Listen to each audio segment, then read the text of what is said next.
L'objectif premier du projet DETECT, c'est de développer un algorithme d'analyse du signal électrique capable de mettre en évidence les défauts de fonctionnement d'une centrale photovoltaïque. Pour cela, l'équipe du projet a d'abord travaillé sur des installations réelles, en provoquant des défauts d'ombrage de différentes natures. Notre objectif, c'est de dire en temps réel qu'il y a quelque chose qui est venu cacher le panneau et que ce n'est pas un nuage, ce n'est pas quelque chose de naturel, c'est quelque chose qui vient vraiment influer sur la production du panneau. C'est de l'analyse de signal. Les données électriques issues de ces manipulations, ainsi que les informations météo associées, sont stockées dans la base de données du projet. Un second volet expérimental s'est attaché à étudier les défauts d'origine électrique cette fois et s'est déroulé au laboratoire. On va générer des fautes électriques, donc les plus courantes qu'il peut y avoir sur les systèmes PV, donc comme les défauts de diodes inversées, les courts-circuits et les hotspots. Et donc moi je fais ça à l'échelle expérimentale, l'échelle du banc de test, pour avoir des tendances, des images qu'on puisse après étudier dans l'algorithme du projet DETECT. Pour ce travail, un panneau photovoltaïque équipé d'une boîte de jonction paramétrable a été soumis à différents types de défauts. L'ensemble des données, qu'elles soient liées à l'ombrage ou aux pannes électriques, ont permis d'affiner les contours de l'algorithme. Une fois qu'on a validé les bases de données, qu'on a jugé qu'elles étaient pertinentes, on va les utiliser pour tester notre algorithme de diagnostic. Et pour l'instant, les premiers résultats sont très prometteurs.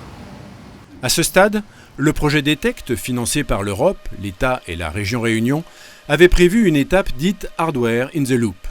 Il s'agissait, grâce à un dispositif de simulation reproduisant le comportement d'une centrale photovoltaïque, de générer toute une série de défauts virtuels, et ce, autant de fois que nécessaire et en temps réel, jusqu'à valider l'algorithme de façon robuste.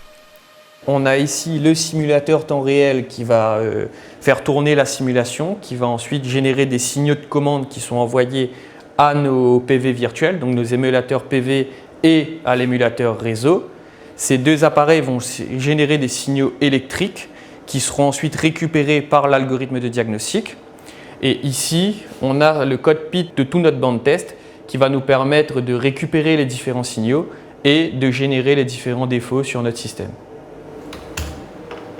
Alors aussi, on a les signaux qui viennent du simulateur temps réel, donc qui viennent du banc.